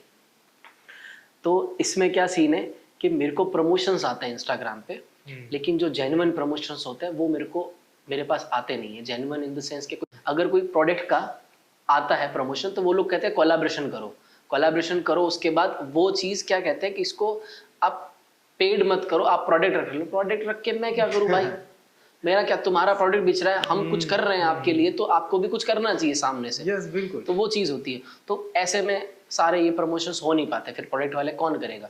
वो प्रोडक्ट लेके मैं जाऊं कहाँ पे? मेरे पास ऑलरेडी 30 किलो का बैग है, मेरे कपड़े हैं, मेरा सारा सामान है, रहने खाने का टेंट है, और ये सारी चीज़ें हैं जो छोटी मोटी चीज़ें होती है, पावर बैंक्स है, मोबाइल्स है, शूज़ है, राइट, कपड़े हैं, बहुत सारी चीज़ें ऐसी जो मेरे को रखनी पड़ती है मेरे पास, और उससे वजन बढ़ जाता है। तो वो प्रोडक्ट लूँ, बैग में डालूँ, उसको लेके मैं चलूँ, तो कोई सेंस नहीं है इस बात का, ना कोई हमको पेमेंट मिलता है, तो ये तो बेकार ही बात है। और दूसरा चीज़ है जहाँ से मेरे को बहुत सारा पैसा मिल सकता है, बहुत सारा फेम मुझे मिल सकता है, बहुत सारी चीज़ें मैं कर सकता हूँ, लग्जूरियस लाइफ में इस यात्रा में जी सकता हूँ। लेकिन उसके बाद अगर मैं कर भी लूँ ये सारी चीज़ें, फिर अगर जो पलट के वापस जो आएगा, जिसको हम कर्मा कहते हैं, वो होती है बद्दुआएं। वो मेरे पास आएगी, और वो मेरे को मिलते हैं प्रमोशंस सट्टे के, जहाँ पे आपको खुला ये बोला जाता है, आजकल सेलिब्रिटी भी बोल रहे हैं, पैसा लगाओ, जिम्मेदारी आपकी, बोल के हाथ खड़े कर देते हैं। अगर मैं एज ए पब्लिक के लिए इन्फ्लुएंसर हूँ, मैं कुछ इन्फ्लुएंस कर रहा हूँ, मैं कुछ सिखा रहा हूँ, राइट, मैं कुछ आपको बता रहा हूँ, या आप मेरे को देख रहे हो, इस महादेव भक्त के नाते आप मेरे को देख रहे हो, तो आपके अंदर कुछ ऐसी चीज होगी कि प्रिंस से हमें कुछ सीखने को मिले। तो ऑब्वियसली मैं ये चीज तो नहीं सिखाऊंगा कि आप घर में बैठे सट्टे खेलो, बिल्कुल बात पैसा लगाओ। अब आजकल ये बहुत चल रहा है इंस्टाग्राम पे कि जो भी हमारे पास प्रमोशंस आते हैं, सबसे ज्यादा पैसे हमको सट्टे वाले देते हैं। मेरे पास अभी सबसे बड़ा प्रमोशन आया था हाल ही में, 1 महीने पहले, 1.50 1.5 लाख का प्रमोशन, जिसमें आपको सिर्फ एक वीडियो डालनी है, एक स्टोरी डालनी है, और एक फोटो डालना है उस कंपनी के साथ, ऐसे करके, और मेरे को उसके 1.5 लाख रुपए मिल रहे थे। और अगर यही चीज मैं प्रमोशन कर दूं, मेरे को पैसे आ जाएंगे, लेकिन उससे कई घर बर्बाद भी हो सकते हैं। हो सकता है 4-5 घर बर्बाद हो जाए। फिर जो बच्चे एडिक्ट होते हैं उस चीज से, सट्टा चीज ही ऐसी है, आपको एक बार आप खेलोगे तो आपको एक बार जिताएगी, दूसरी बार खेलोगे तो अच्छा जिताएगी, तीसरी बार आप कॉन्फिडेंस में आके ज्यादा पैसे डालोगे और सारे के सारे पैसे आपके चले जाएंगे। फिर वो बच्चा क्या करता है, वो ये सोचता है उसकी वो कि ये मेंटल से खेलते हैं, ये लोग अपनी माइंड गेम खेलते हैं, जो बैठे हैं ऊपर वो ऐसे खेलते हैं कि अब ये पैसा लाएगा सीधा अपने घर से चोरी करके, ये करके, वो करके, माँ बाप का पैसा। फिर वो बच्चे पैसे लगाते हैं और घर पूरा बर्बाद हो जाता है। और वो बद्दुआएं जब निकलती है उनके मुंह से तो वो इधर लगती है, वो अपने औरे पे लगती है। फिर आपकी ज़िंदगी वैसे ही खराब हो जाए, भले 1.5 लाख मेरे जेब में है, लेकिन मैं कुछ हूँ ही नहीं, तो फिर उसका क्या मतलब? तो 4 लोग मेरे को वो कर रहे हैं, बद्दुआएं दे रहे हैं, तो मैं वहाँ पे एक 0 रुपए का इंसान भी नहीं हूँ, टके का इंसान नहीं हूँ मैं शायद वहाँ पे। तो ये चीज़ मैं करना नहीं चाहता, मैं सट्टे के प्रमोशन करना नहीं चाहता, मैं अपने भारत के यूथ को ख़राब नहीं करना चाहता। इस भारत का अभी जो यूथ चल रहा है, मैं चाहता हूँ एजुकेशन साइड जाए, कुछ अच्छा करे, कुछ एकदम क्रिएटिव चीज़ें करे। लेकिन हाल के टाइम में आप बहुत सारे इन्फ्लुएंसर ऐसे हैं जो आप सट्टे का प्रमोशन करते हुए देखेंगे, उनको कोई कुछ बोलता नहीं। लेकिन एक प्रॉब्लम सबसे बड़ी यहाँ पे भी ये है कि अगर मैं यात्रा कर रहा हूँ, मान लो कि सारे लोग प्रमोशन कर रहे हैं, लेकिन अगर मैंने किसी दिन प्रमोशन कर दिया तो लोग क्या कहेंगे, यात्रा करने थोड़ी गया है, पैसे कमाने गया है। तो अब दोनों साइड से ऐसा है, तो मैं ये चीज़ सोचता ही नहीं। मैं ये सोचता हूँ कि एक्चुअल में राइट क्या है, एक्चुअल में सच क्या है, एक्चुअल में सही क्या है। अगर सट्टा अपन प्रमोशन करते हैं तो ऑब्वियसली लोगों को बुरा लगेगा, लोगों की बद्दुआएं हमें लगेगी, उनके माँ बाप की बद्दुआएं हमें लगेगी, और वो मैं नहीं चाहता। और बात रही मेरी यात्रा के चलने की, मेरी यात्रा में एक वे रखने की, तो कहीं ना कहीं मुझे पब्लिक हेल्प कर देती है, और जहाँ नहीं होता वहाँ महादेव है, महादेव तो है, बात खत्म। तो अब अपना मेरा थोड़ा सा वह है कि मन सच्चा कर्म अच्छा, बाकी सब महादेव की इच्छा, जो होगा देखा जाएगा। सही है, क्या बात है। जब आप केदारनाथ पहुंचे और आपने दर्शन भी किए, तो वो वाली फीलिंग्स क्या थी? तो मुझे एग्जैक्ट अभी भी याद है कि ये मेरी लाइफ की बहुत स्पेशल डे है कि जब मैं बूढ़ा हो जाऊंगा तब भी मेरे को ये चीज़ याद रहेगी। 3 मई रात को 12:45 पे एग्जैक्टली मैं केदारनाथ मंदिर के सामने खड़ा था। 2022 3 मई रात को 12:45 और कम से कम टेम्परेचर -7 डिग्री या 8 डिग्री टेम्परेचर था उस टाइम पे। तो मैं जब वहाँ पहुँचा तो पहला मेरे को ना तो ऐसे कुछ निकला, ना मेरी कोई इच्छा थी, ना ऐसा कुछ था। मतलब एक जब आप मंदिर पहुंचते हो तो अगर कोई सच्चा महादेव का भक्त होगा ना, वो रोएगा, फूट फूट के रोएगा, मान लो आप, बहुत फूट फूट के रोएगा। तो मैं रोया और फिर मैंने यही बोला कि अब आपका घर कहाँ है, मुझे वहां आना है। अच्छा। बस। और वो घर है कैलाश पर्वत। मैंने कहा अब अगर मेरे को लाइफ में कुछ करना है, दूसरी कोई बड़ी चीज करनी है या फिर खुद की शांति के लिए कुछ करना है तो कैलाश पर्वत जाना है। अच्छा, वहां पर ही आपने सोच लिया? मैंने सोच लिया था, उसी दिन मैंने डिसाइड कर लिया जिस दिन मैं पहुंचा। आप वापस घर गए तो आपने वापस मम्मी पापा को बताया? वो मैंने दूसरी यात्रा के लिए? टाइम लेके बताया, बहुत टाइम लिया मैंने उस चीज़ में, 1 साल लिया मैंने उस चीज़ में। फिर मैंने मॉम डैड को बताया। वो अब ये ना मेरी मम्मी की मतलब बच्चे जो होता है ना माँ के लिए बहुत प्यारे होते हैं भाई, एकदम जीव का टुकड़ा होता है ऐसा पूरा। तो जब मैंने अपने मॉम डैड को ये चीज़ बताई, माता पिता को बताई, तो उनके तो खिसके नहीं खिसके, मेरे जमीन के मतलब पैरों के नीचे जमीन ऐसे खिसक गई थी। मैंने अच्छा। उनको बोला कि मैं कैलाश पर्वत जा रहा हूँ और ये पैदल यात्रा है और ये 12,000 किलोमीटर की होगी और मुझे कम से कम उस टाइम पे मैंने ऐसे बोला कि 1-2 साल मुझे लगेंगे। तो मॉम डैड वाज लाइक ठीक है, कर लीजिए, कर ले, तुम्हारी जिंदगी पड़ी है, तुम कर लो, अभी तुम्हारे पास टाइम है। तो जब मैंने उनको ये बोला कि कैलाश पर्वत इंडिया में नहीं है, ये मैंने 4 दिन बाद कॉल करके बताया। अच्छा। क्योंकि उनको किसी ने बताया, क्योंकि मैं अनाउंसमेंट कर चुका था सोशल मीडिया पे और हर जगह। तो लोग उनको आके पूछ रहे थे कि आपका बच्चा कैलाश पर्वत जा रहा है। तो वो अब बूढ़े लोग जो होते हैं ना मम्मी को आके बता रहे हैं कि हमारे दादा गए थे कैलाश पर्वत और वो वापस ही नहीं आए। मतलब ऐसी ऐसी चीज़ें उनको बताया था। कैलाश पर्वत जाना इतना आसान नहीं है, वहाँ पे लोग मर जाते हैं, वहाँ पे लोग सांस नहीं ले पाते, ये सारी चीज़ें होती। जब मॉम को ये सारी चीज़ें बताई गई तो मेरे को कॉल आया और मैंने उनको बताया। मैंने कहा हाँ मम्मी, कैलाश पर्वत इंडिया में नहीं है, वो तिब्बत में आता है और तिब्बत चाइना में आता है। तो मुझे अपना देश छोड़ के दूसरे देश में और फिर तीसरे देश में जाके मुझे दर्शन करने कैलाश। मम्मी के अगर तू गयो तो मैं फांसी खान मर जाऊंगा। और लिटरली मेरे को उस टाइम पे एक बारी मेरे को हंसी आई, लेकिन कुछ दिनों बाद मम्मी बहुत ज्यादा सीरियस हो गई और मैं ऐसा हो गया कि यार मैंने दूसरा कुछ सोचा और मैं नहीं कर पाऊंगा। अच्छा। ऐसा तो मैं होने दे ही नहीं सकता। मैं फाइनली अहमदाबाद छोड़ के घर वालों के पास गया, मम्मी के पास गया, मैंने उनको समझाया, बहुत प्यार से मैंने उनको समझाया और वो समझे भी। इस दुनिया में कोई समझे ना समझे, माँ बाप आपके जरूर समझेंगे, लेकिन हम लोगों को ऐसे लगता है कि माँ बाप नहीं समझेंगे। उनसे ज्यादा हमको कोई समझ नहीं सकता और ये आज के बच्चों को ये चीज की समझ नहीं है। यस, राइट, कि हमारे माँ बाप हमको नहीं समझते, वो दोस्तों के पास, बॉयफ्रेंड के पास, गर्लफ्रेंड के पास ऐसे जाते हैं, वहाँ रिलेशनशिप बनाते हैं। आप माँ बाप से बनाओ रिलेशनशिप, वो समझेंगे, आपको टाइम लगेगा, समझेंगे, आपकी बात को मानेंगे भी और साथ भी देंगे। वो जितना समझते हैं ना दूसरे लोग उतना नहीं समझते। उसका आप अपने लिए भी नहीं सोच सकते जितना वो आपके लिए सोचते हैं। तो मैंने उस चीज़ पे बिलीव करके मॉम डैडी के पास गया और उनको समझाया। मैंने कहा मम्मी देखो, मुझे नहीं पता कि मेरा जन्म इस धरती पे हुआ क्यों है।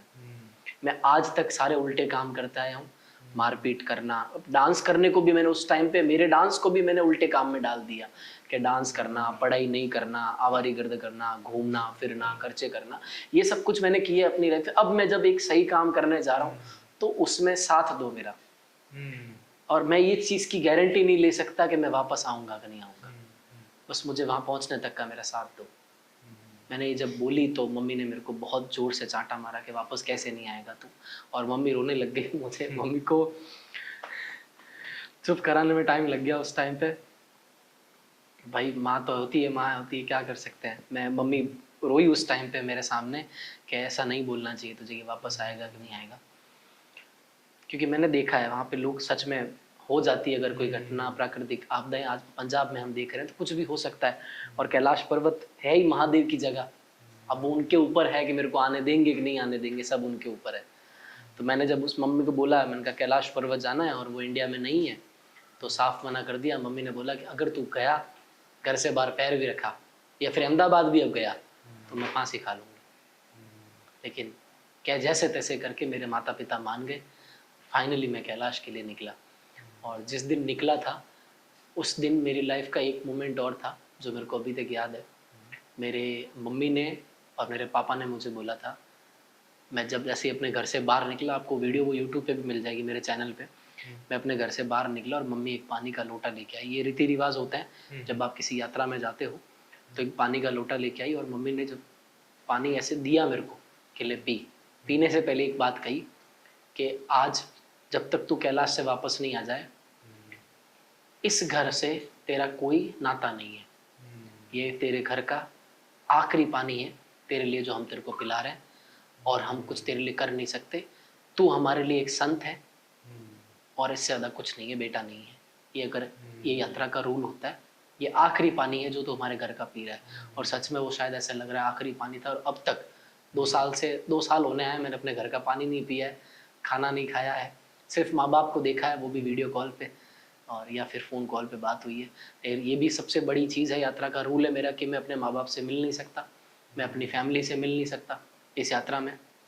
और फिलहाल जो मैं हूँ अभी, एक माँ बाप ने खुला कहा था कि अभी तू एक भिखारी की लाइफ जी रहा है, दैट्स इट। अगर तेरे को महादेव के पास पहुँचना है तो महादेव जैसे रहना पड़ेगा, अगर कुछ चीज़ पाना है तो कुछ खोना पड़ेगा और आप भिखारी की जैसे रहोगे। और मुझे आज भी, और हमारे में कहते हैं ऐसे, ब्राह्मणों में, मारवाड़ी में कहते हैं कि जब ब्राह्मण पैदा होता है ना, साला सोने का कटोरा लेके पैदा होता है। कोई भीख दे ना दे, लेकिन कटोरा सोने का है। तो वो चीज़ आज भी ब्राह्मणों के अंदर है। और मैं ब्राह्मणों में ये बात का गुरूर नहीं कर रहा कि मैं ब्राह्मण हूँ, सारे लोग मैं अपनों मानता हूँ, क्योंकि खून बराबर सबका है, सबका लाल है, लेकिन सबका एक अलग अलग एक वे होता है, बोलने का तरीका अलग होता है, कहने का, समाज में रहने का तरीका अलग होता है, सबका होता है। तो हमारे में ऐसा कहा जाता है कि जब ब्राह्मण पैदा होता है तो वो सोने का कटोरा लेके पैदा होता है। वो भिखारी तो है, लेकिन वो एक भगवान का भिखारी समझो उसको, आप महादेवी समझो या कुछ भी समझो। तो उस दिन से लेके आज तक मैंने अपने घर से कुछ मांगा नहीं है, और ना भगवान करे ऐसी नौबत आए आगे कभी कि मैं अपने माँ बाप से कुछ मांगूं या कहीं प्रॉब्लम में फंस जाऊं तो मैं उनको फ़ोन करूं। और मैंने बहुत प्रॉब्लम में फंसा, बहुत मेरी हालत ख़राब हुई, हॉस्पिटल भर्ती हुआ, बीच में मेरा एक्सीडेंट भी हुआ था। कुछ लोगों ने मेरा एक्सीडेंट करवाया था। अच्छा। ये एक्सीडेंट हुआ था अहमदाबाद के अंदर, और पीछे से गाड़ी आके ठोकी थी। हालांकि मैं बच गया उस टाइम पे, लेकिन एक्सीडेंट करवाया था लोगों ने। फिर मैंने ये सारी चीज़ें घर पे बताई नहीं, अगर बताता तो बहुत सारी प्रॉब्लम्स मेरी इस यात्रा में आ जाती। तो चल रहा है, जैसे महादेव चला रहे वैसे चल रहे हैं। प्रिंस भाई, आपसे यानी जैसे कि मेरे माइंड में जितने भी क्वेश्चन थे वो क्वेश्चन मैंने आपको पूछा और इनका आंसर मुझे बहुत ही अच्छी तरीके से मिले। Thank you. और मुझे ऐसा लगता है कि हम जितनी बात करें उतना कम है, उतना कम है, बिल्कुल उतना कम। और ऐसा है कि ये तो हमारा एक पहला ही एपिसोड है, तो ये पहला, और मेरे ख्याल से हम लोग सीजन वाइज भी हम एपिसोड को बनाते रहेंगे। बिल्कुल राइट। मैं चाहूंगा कि नेक्स्ट टाइम जब मैं यहाँ पे आऊँ तो आपका एक प्रॉपर स्टूडियो हो, आपके प्रॉपर वर्कर्स हो, आपके भाई सब साथ में हो, और एक बड़े लेवल पे आप काम करो। और ये जरूर होगा, आप लिख के ले लो। 100% बोला है तो फिर वो 100% होगा। मैं नहीं बोल रहा, महादेव बोल रहे हैं। अपनी क्या औकात था हम बोले, ये महादेव करवा रहे हैं तो होगा, जरूर होगा, 100% होगा। लेकिन उसमें आपको अपना 100% देना पड़ेगा। हाँ, बात सही है। प्रिंस भाई, अब हमारे व्यूअर्स के लिए 2 लाइन कुछ कहना चाहते हैं? बिल्कुल, मैं ज़रूर कहूँगा। पहले तो भैया के चैनल को सब्सक्राइब कर देना, और बड़ा ही प्यारा ग्रुप है यार, इनका मज़ा आ गया मेरे को। और ये जो पॉडकास्ट हुआ है कुछ भी स्क्रिप्टेड नहीं है, जो मैं बोल रहा था, जो मन से निकल रहा था, जो इन्होंने अभी क्वेश्चन लिख के रखे थे, लेकिन अपना जो भी था अपने एकदम प्योरली, एकदम प्योर वे में सब कुछ मैंने बोला। बाकी इनकी जो टीम है, हमारे डैनियल भाई है, ललित क्रॉक भाई है, और ये लाइट भी है। हाँ, ये लाइट भी है। और यहाँ पे जितना भी ये तामझाम पड़ा है अब बहुत प्यारे इंसान है सच में, अगर जेन्युइनली कहूँ मैं। मुझे सिर्फ कॉल आया था और मैं आपके सामने हूँ, और ये चीज़ हुई है डैनियल भाई की वजह से, और ललित भाई के ललित भाई जो क्रॉक है उनकी मेहनत की वजह से। मैंने इस चीज़ का कुछ ऐसा अपने को था नहीं कि पॉडकास्ट जाना है, करना है। डैनियल भाई का कॉल आया, भाई का कॉल आया, ठीक है, मैं आप लोगों के सामने हूँ।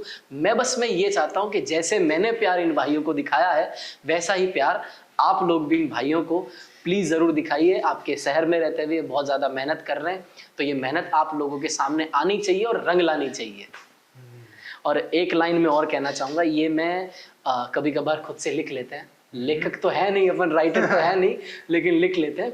जब मैं सोमनाथ पहुंच रहा था तो कष्ट जैसे आते रहते हैं इस यात्रा में। अब जब महादेव की किसी भी यात्रा में निकलोगे या मंदिर में निकलोगे, अच्छा केदारनाथ चले जाओ बाइक लेके भी या फिर कार लेके भी या ट्रेन में भी, कष्ट तो आएंगे ही आएंगे। बिल्कुल। तो इसके लिए मैंने कुछ 2 लाइन लिखी थी कि महादेव आप कष्ट कहना मैं कामयाबी समझ लूंगा, महादेव आप कष्ट कहना मैं कामयाबी समझ लूंगा, आप स्वर्ग कहना मैं आपकी शरण समझ लूंगा। हर हर महादेव।